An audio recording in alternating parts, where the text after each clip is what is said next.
અનેક સંપ્રદાયોના ભક્તોની મસ્તી. શબ્દ 12. સંતો મતે માતું જનરંગી, પિયત પ્યાલા પ્રેમ સુધારસ, મતવાલે સત્સંગી.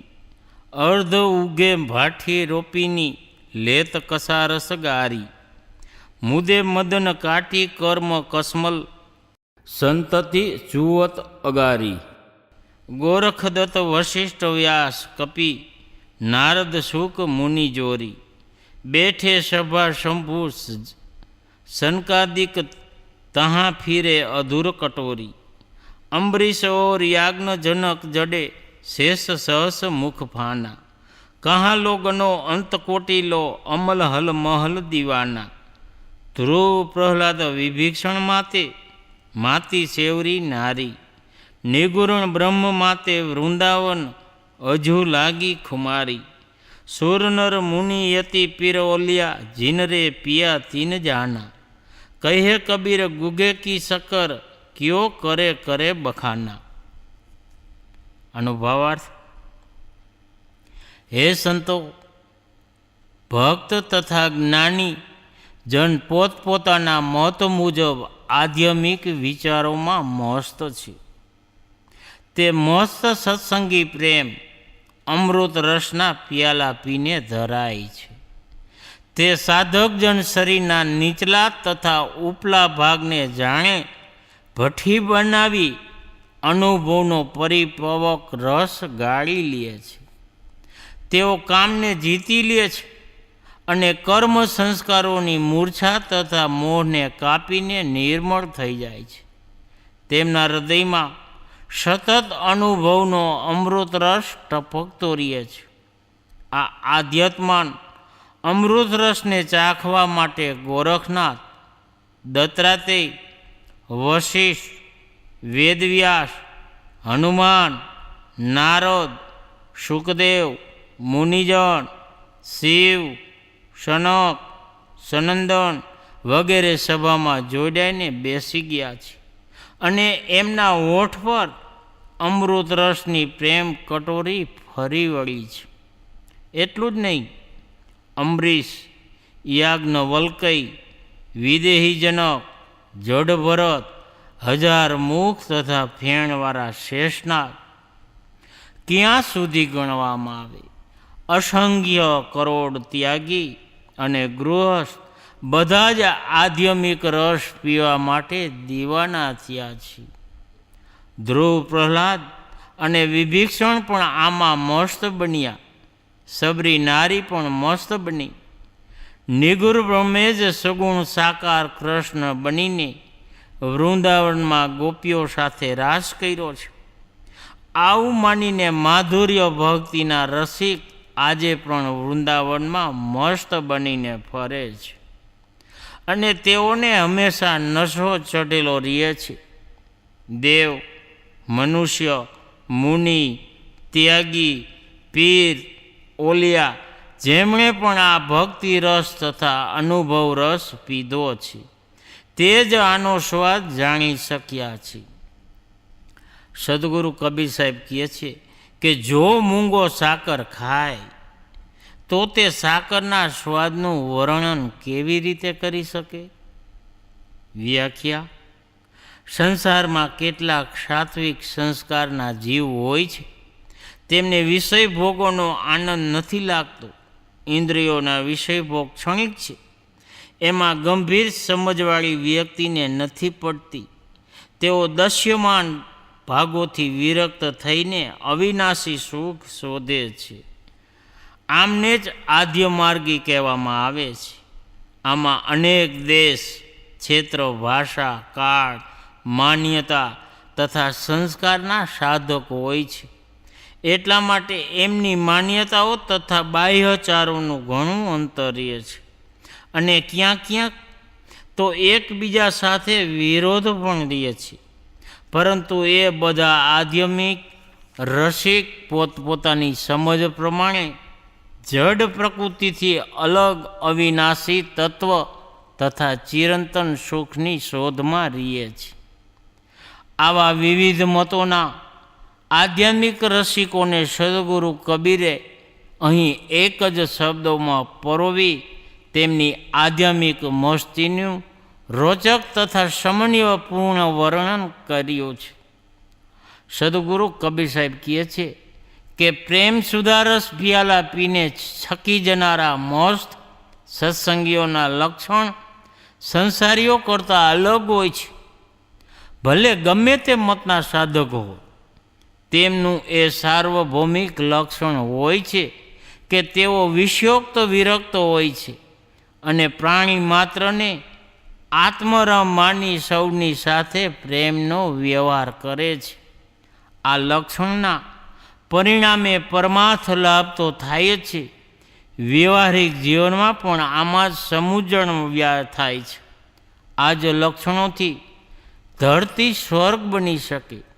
ભૂમંડળના કોઈ પણ ખૂણાનો, કોઈ પણ દેશનો, કોઈ પણ કાળનો, કોઈ પણ ભાષા કે કોઈ પણ માન્યતાનો સાધક હોય, જો સાચો સાધક હોય તો તે ભોગનો ત્યાગી જ હશે.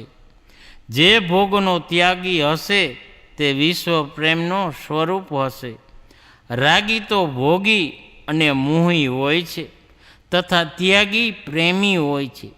એટલા માટે અહીં સદગુરુએ ઉપરોક્ત સાધકોને પિયત પ્યાલા પ્રેમ સુધારસ મતવાલે સત્સંગી કહીને તેમનું વર્ણન કર્યું છે. સંસારમાં જેટલા ભક્ત, સાધક, યોગી, જ્ઞાની, સાધુ, સંત વગેરે થયા છે તે પોતપોતાની સમજ પ્રમાણે સૌ પરમાર્થ પથકના પ્રતિક્રિયા છે. જેટલા ઉચ્ચ કોટીના સાધક થયા છે તેમની સમજ અલગ અલગ હોવાથી તેમની માન્યતા ઓછુવત અંતર જરૂરી છે, પરંતુ તે સૌ પોતાના સાધનાના પથમાં તીવ્ર લગ્નીવાળા રહ્યા છે. ગોરખનાથ યોગના વરહથી દત્તાત્રેય, જડભરત, અવધૂત, સુખદેવ, સનક, સનંદન વગેરે જનક વગેરેની બ્રહ્મજ્ઞાનની મસ્તીમાં મસ્ત રહેનારા હનુમાન, નારદ, અંબરીશ, ધ્રુવ, પ્રહલાદ, સબરી વગેરે ભક્તિભાવમાં મસ્ત રહેનારા વશિષ્ઠ, વ્યાસ, યાજ્ઞવલ્ક્ય વગેરે વિદ્યા દ્વારા તત્વચિંતક આ જ રીતે બીજા પણ પોતપોતાના પથમાં દીવાના હતા. કોણે કેટલું સત્ય મેળવ્યું એ અલગ વિષય છે. વ્યક્તિનું પોતાનું ચેતન સ્વરૂપ જ પરમ સત્ય છે. વિષયોનો ત્યાગ કરીને જ પોતાના ચેતન સ્વરૂપમાં સ્થિત થયા તેણે જ વાસ્તવિકતાને મેળવી. જે આને ન સમજ્યા અને પોતાના લક્ષ્યને બહાર શોધતા રહ્યા તે ભટકતા જ રહ્યા. પરંતુ જે બહાર ભટકનારાઓ પણ પોતાની ભાવના તથા પોતાના મતમાં મસ્ત હતા, તેઓ પણ સ્થૂળ વિષય વાસનાઓની ઝંઝાળમાંથી મુક્ત થઈ કોઈ અવિનાશી તત્વની ભાવનામાં જ લાગી રહ્યા. ભલે તે કાલ્પનિક રહ્યું હોય કે કાળકા માતા ફક્ત કાલ્પનિક દેવી છે, પરંતુ તેની ભાવનામાં મસ્ત થઈ શ્રી રામકૃષ્ણ પરમહંસે વૈરાગ્યમાં મસ્ત રહ્યા. રામ, કૃષ્ણ, ઈસુ વગેરે ક્યારેક થયા હશે, તેમને થયા હજારો વર્ષ વીતી ગયા. તેઓ આજે આપણને કાંઈ સહકાર આપી શકે તેમ નથી. આપણે તેમના જીવનાદર્શ તથા પવિત્ર વાણીથી એમની પ્રેરણા લઈને જીવનમાં સુધારો કરી શકીએ છીએ.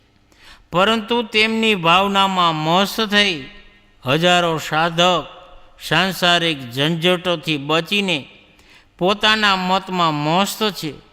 તેઓ સદાચારમાં રહીને સંસારમાં પણ કાંઈક સદાચારની સુગંધ ફેલાવે છે. ધ્યાનના અભ્યાસથી જેમનું ચિત્ત વશમાં થઈ ગયું એવા યોગી જો તે નિર્ગુણ અને નિશ્ચય પરમ જ્યોતિને જુએ છે તો જોતા જ રહીએ. આપણા નેત્રોને તો યમુના તટે વિહાર કરનારા નીલા તેજવાળા શામળા જ લાંબા સમય સુધી સુખ આપતા રહીએ. જેમના હાથમાં વાંસળી શોભી રહી છે, જે નવનીલ નિરદ સુંદર સુંદર પિતાંબર પહેરેલું છે, જેમના હોઠે બીમફળ પાકા ગિલોડા જેવા લાલ છે, જેમનું મુખમંડળ પૂર્વ ચંદ્ર જેવું અને જેમના નેત્ર કમળ જેવા છે, તે શ્રી કૃષ્ણથી પણ તત્વો હોય તો હું તેમને જાણતો નથી. પ્રમાણો દ્વારા નિર્ણય આપવામાં આવેલા શ્રી કૃષ્ણના અદ્ભુત મહાત્મ્યને મૂઢ સહી શકતા નથી. તેઓ નરકમાં જશે.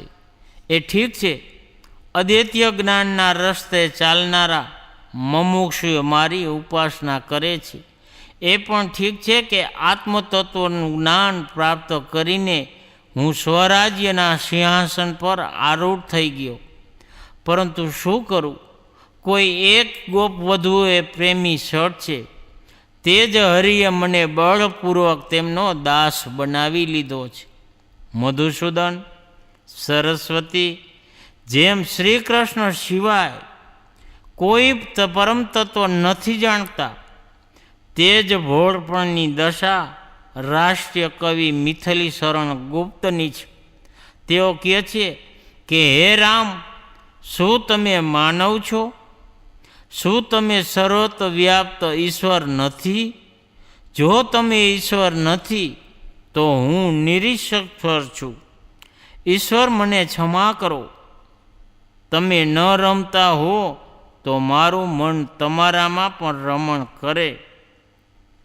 મધુસૂદન સરસ્વતી તેમના વખતના લખપતિ વિદ્વાન અને સંન્યાસી હતા, પરંતુ તેમનું પોતાના મતની મસ્તીમાં મસ્ત રહેવું એટલું અદ્ભુત હતું. એટલા માટે તો કબીરદેવ પણ કહે છે, નિર્ગુણ બ્રહ્મ માતે વૃંદાવન અજુ લાગી ખુમારી. શ્રી કૃષ્ણને નિર્ગુણ બ્રહ્મનું જ સગુણ રૂપ માની તેમની ભાવનામાં લોકો વૃંદાવનમાં આજે પણ મસ્ત બનેલા રહે છે. આ જ નશો આજે પણ ઉતરતો નથી. આ શબ્દમાં આવેલા નામોનો જીવન પરિચય આ મુજબ છે.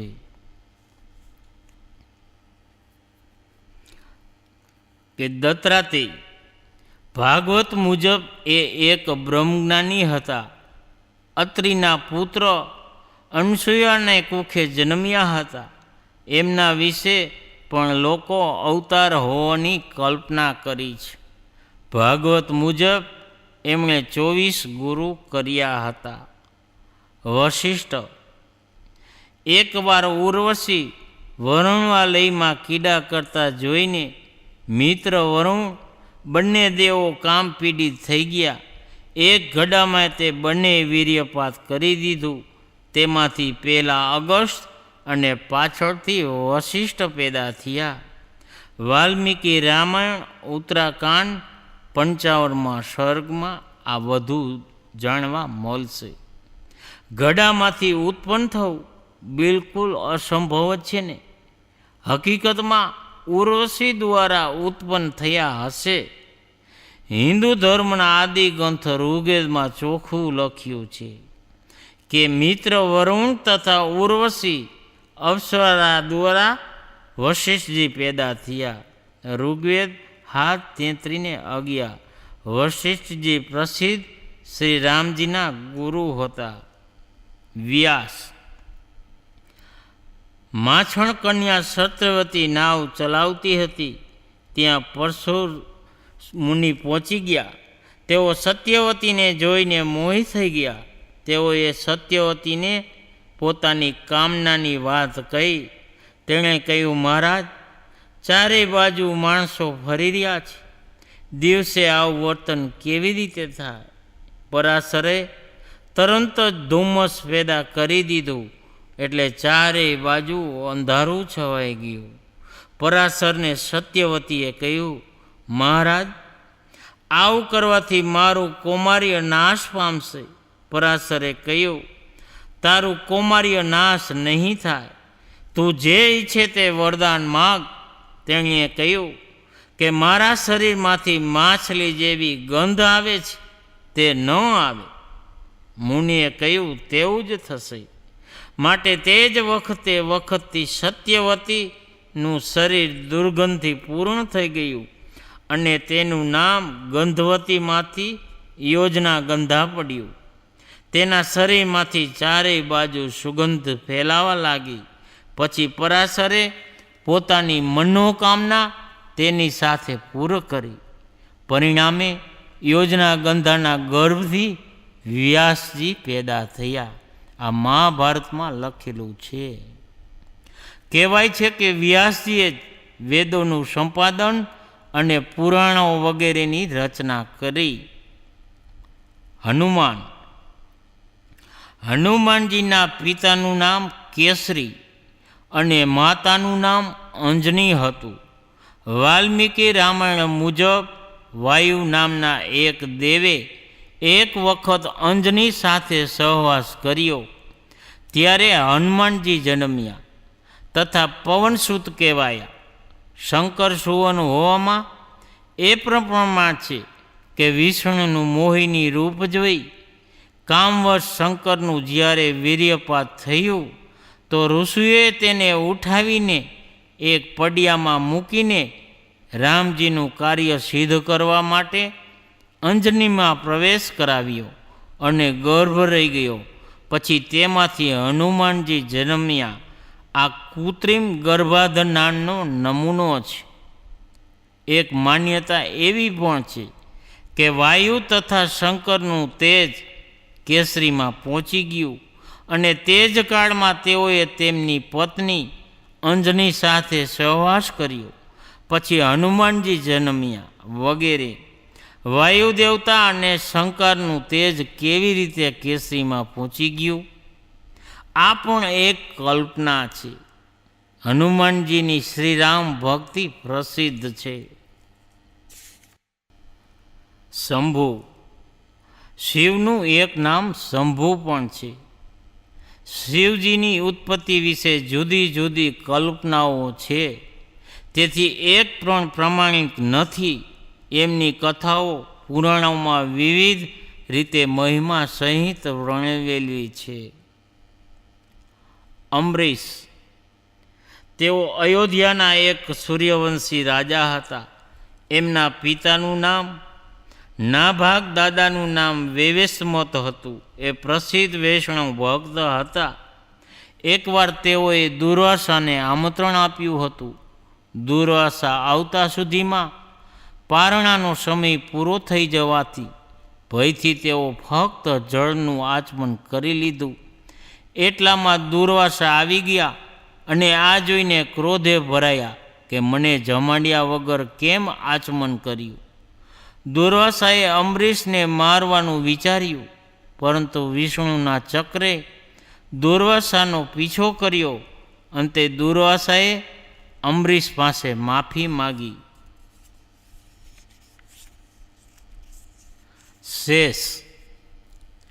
1000 ફેર ધારણ કરનારા સાપ જે ક્ષીરસાગરમાં રહે છે, જેના પર વિષ્ણુજી સૈયારીય છે.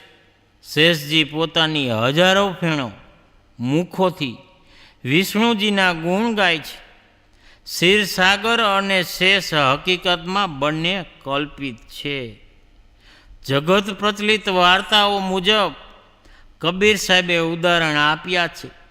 વાસ્તવમાં નાગ જાતિના મનુષ્યો શેષનાગ નામના મહાપુરુષ રાજા હતા અને વિષ્ણુના મિત્ર હતા. પાછળથી વિષ્ણુના ભક્તોએ શેષનાગને વિષ્ણુના ભક્ત જાહેર કર્યા. અજ્ઞાનને કારણે પાછળથી લોકો શેષનાગને મનુષ્ય ન સમજતા 1000 ફેણવાળા સાપ માની લીધા. વિભીષણ. એમના પિતાનું નામ વિશ્રવતા, માતાનું નામ કૈકેયી તથા પત્નીનું નામ શર્મા હતું. એ પોતાના મોટા ભાઈ રાવણના ખરાબ ચરિત્રથી ગભરાઈને તથા સાથોસાથ રાજા બનવાની કામનાથી રાવણની વિરુદ્ધ થઈ રામના પક્ષમાં ભળી ગયા અને રાવણ મરતા પહેલાં જ લંકાનું રાજતિલક રામ પાસે પોતાના માટે નક્કી કરાવી લીધું અને લંકા દુર્ગ તથા રાવણનો ભેદ રામને જણાવી લંકા પર વિજય કરાવી અંતે પોતે લંકાના રાજા બની ગયા તથા રાવણની પત્ની મંદોદરીને પણ તેની પત્ની બનાવી લીધી. સબરી માતંગ ઋષિની શિષ્યા હતી, જે રામજીના જીવનકાળમાં હતી. એ ભક્તિવાન હતી. સીતાજીની શોધ કરતાં કરતાં લક્ષ્મણ સહિત શ્રી રામજી એના આશ્રમ પર ગયા હતા. આધ્યાત્મિક રામાયણ તથા રામચરિત્ર માનસ મુજબ શ્રી રામે સબરીને નવધા ભક્તિનો ઉપદેશ આપ્યો હતો. વાલ્મીકી રામાયણમાં સબરી રામ મિલન પ્રસંગમાં નવધા ભક્તિ પણ નથી. કૃષ્ણ વસુદેવ દેવકી દ્વારા જન્મ તથા નંદ યશોદા દ્વારા ઉછરેલ એ તો જગ પ્રસિદ્ધ છે. એમના શ્રદ્ધાળુ લોકોએ એમને પૂર્વ નિર્ગુણ બ્રહ્મ કહે છે અને કહેવાય છે કે તેઓ વૃંદાવનમાં ગોકુલના ગોવાળોની જુવાન સ્ત્રીઓને બોલાવીને રાસકીડા નાચગાન અમર્યાદિત વ્યવહાર કર્યો હતો. કહેવાય છે કે એમની પોતાની પણ 16,108 રાણીઓ હતી. આ નિર્ગુણ બ્રહ્મનો કેટલો મોટો ઉપહાસ છે. એમની 16,000 સ્ત્રીઓ હોવી એ કલ્પના જ છે. લીલા વિસ્તારપૂર્વક જાણવી હોય તો શ્રીમદ ભાગવતનો 10મો સ્કંદ, બ્રહ્મવેદ પુરાણ તથા ગર્ગ સંહિતા જુઓ. વાસ્તવમાં ઋગ્વેદ 8, 85, 13 અને 16, છંદાગ્ય ઉપનિષદ 3, 17 અને 6 તથા મહાભારતમાં જ્યાં શ્રી કૃષ્ણની ચર્ચા છે ત્યાં કોઈ પણ જગ્યાએ તેમના દ્વારા પર સ્ત્રી ગમન તથા રાસ કીડા નથી.